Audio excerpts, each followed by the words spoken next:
दोस्तों, आइए आपके बीच एक और अच्छी सी मोरल स्टोरी लेकर आए हैं। स्टोरी का शीर्षक है दादाजी का श्राद्ध। तो आइए आपको हम स्टोरी की तरफ ले चलते हैं। नबीन एक 8 साल का छोटा सा बच्चा था। आज वह स्कूल में छुट्टी के बाद बाहर निकला तो उसका माँ कविता उसके इंतज़ार में खड़ी थी। उन्हें देखकर नबीन दौड़ता हुआ उसके पास आया। कविता, बेटा जल्दी से घर चल और आज जल्दी से होमवर्क कर लेना, कल हमें गांव जाना है। नबीन, क्यों मम्मी, गांव क्यों जाना है? अभी मेरे स्कूल की छुट्टी भी नहीं हुई है। कविता, बेटा घर चल, सब बताती हूँ। घर पहुंचकर नबीन जिद करने लगा। नबीन को गांव जाना बहुत अच्छा लगता था, लेकिन जब से दादाजी नहीं रहे तब से उसका मन गांव जाने का नहीं करता था। गांव में दादी थी, लेकिन नबीन को दादाजी बहुत प्यार करते थे। कविता, बेटा परसों दादाजी का श्राद्ध है, इसीलिए कल हमें गांव जाना है। नबीन, माँ ये श्राद्ध क्या होता है? कविता उसे श्राद्ध के बारे में सब कुछ बताती है। उसमें नबीन को एक बात अच्छी लगती कि दादाजी हमारे घर भोज करने आएंगे। अगले दिन नबीन अपने मम्मी पापा, कविता और राकेश के साथ गांव पहुंच जाता है। वहां जाकर दादी जी के पैर छूता है। दादी उसे ढेर सारा प्यार करती है। वह ध्यान से देखता है कि दादी पहले से बहुत कमज़ोर हो गई हैं। नबीन, दादी आप तो बहुत कमज़ोर हो गई हैं। हाँ बेटा, तेरे दादाजी थे तो मेरा बहुत ध्यान रखते थे। अब मेरे से घर का काम नहीं होता और अकेले में कोई बात करने वाला भी नहीं है। नबीन, तो आप हमारे साथ चलो, वहाँ पापा मम्मी के साथ रहना, फिर हम दोनों बहुत सी बातें करेंगे। नबीन की बात सुनकर कविता और राकेश थोड़ा डर गए कि कहीं उनकी माँ साथ चलने को तैयार न हो जाए। दादी ने दोनों की ओर देखा और वो समझ गई कि इनकी मर्जी नहीं है मुझे साथ रखने की। दादी, बेटा मैं यही ठीक हूँ, वैसे भी तुम्हारा घर बहुत छोटा है, मैं वहाँ कैसे रह पाऊँगी। उसके बाद दादी ने राकेश को सामान की लिस्ट दे दी और कहा, दादी मैंने पंडित जी को बोल दिया है, वह सुबह 11 बजे आ जाएंगे, तू ये सामान इकट्ठा कर ले। राकेश थैला लेकर सामान लेने चला गया। कविता घर के कामों में व्यस्त हो गई।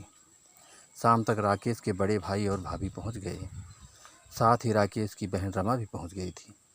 पहला श्राद्ध था, इसलिए पूरा परिवार इकट्ठा हो गया। जिस घर में कल तक सन्नाटा पसरा रहता था, वहाँ आज काफ़ी चहल पहल थी। दादी अपने बेटे, बहू और बेटी को देखकर बहुत खुश थी, लेकिन उन्हें यह भी पता था कि यह सब 1-2 दिन का ही मेला है। शाम होते होते दादी को दादाजी की याद सताने लगी। जब वे जिंदा थे तो इस घर में हमेशा मेला लगा रहता था। गांव वाले ने बहुत मानते थे, इसीलिए हमेशा कोई न कोई उनके सामने अपनी परेशानी लेकर आ जाता था, जिसका समाधान दादाजी करते थे। गाँव के आपसी झगड़ों को सुलझाने के लिए दादाजी को बुलाया जाता था। अगले दिन दादाजी का श्राद्ध था। सारी तैयारी हो चुकी थी। ब्राह्मण को भोजन कराया गया, दान दक्षिणा देकर विदा किया गया। उसके बाद पूरे परिवार ने भोजन किया। दादी और मम्मी सबको भोजन परोस रही थी। पूरा दिन काम निपटाना मेहमानों की चहल पहल में निकल गया। रात के समय बैठकर बातें कर रहे थे। नबीन, मैं अब दादी के पास रहूँगा। यह सुनकर सब अवाक रह गए और नबीन की ओर देखने लगे। कविता, बेटा तू ये क्या कह रहा है? तेरी पढ़ाई का क्या होगा? वैसे भी तू अभी इतना बड़ा नहीं हो गया कि दादी की देखभाल कर सके। नबीन, नहीं माँ, दादी को अब किसी सहारे की ज़रूरत नहीं, वो तो भी दादाजी की तरह चली जाएंगी। मैंने फैसला कर लिया है, अगर आप लोग दादी को अपने साथ नहीं रख सकते तो मैं दादी के साथ रहूँगा। दादी, बेटा मैं ठीक हूँ, तू कभी कभी मुझसे मिलने आते रहना। दादी, नबीन, नहीं दादी, जिन बच्चों को आपने पाला पोसा उसके पास आपके लिए टाइम नहीं है। मैं आपको छोड़कर कहीं नहीं जाने वाला। नबीन की बातें सुनकर सभी की आंखें शर्म से झुक गई। सभी ने नबीन को बहुत समझाया, लेकिन वह अपनी जिद पर अड़ा रहा। राकेश और कविता को बहुत गुस्सा आ रहा था। वे दोनों न अपनी माँ को साथ ले जा सकते थे, न नबीन को यहाँ छोड़ सकते थे। अगले दिन बड़े भैया, भाभी और बहन रमा तो वापस चले गए, लेकिन कविता और राकेश को रुकना पड़ा। राकेश, इसे साथ ही नहीं चलते, चलो माँ अब तुम ही हमारे साथ चलो। ये तो मानेगा नहीं। नबीन, नहीं पापा, दादी कहीं नहीं जाएंगे। इस घर में दादी जी की कितनी यादें बसी हुई हैं। आप जाओ, मैं दादी के साथ रहूँगा। दादी ने भी बहुत समझाया, लेकिन नबीन नहीं माना और हार कर राकेश और कविता को वापस जाना पड़ा। चलते समय दादी ने राकेश से कहा, दादी बेटा अभी यह गुस्से में है, 1-2 दिन में इसे समझा कर मना लूँगी, अब तू इसे आकर ले जाना। घर आकर दोनों उदास मन से बैठे थे, मन नहीं लग रहा था। कविता पहली बार अपने बेटे से अलग हुई थी, वह बैठकर रोने लगी। राकेश, अब तुम्हें पता लगा बेटे से बिछड़ने का दर्द। एक दिन तुमने मेरी माँ से लड़ झगड़ कर मुझे अलग किया था, तब उन पर क्या बीती होगी। कविता, मुझे माफ़ कर दीजिए, आज मर्जी का दर्द मुझे समझ आ रहा है। चलो हम दोनों भी गांव चलते हैं, यहीं आप कुछ कर लेना। बेटे के बगैर यहाँ कुछ अच्छा नहीं लग रहा। मैं माँ जी की खूब सेवा करूँगी।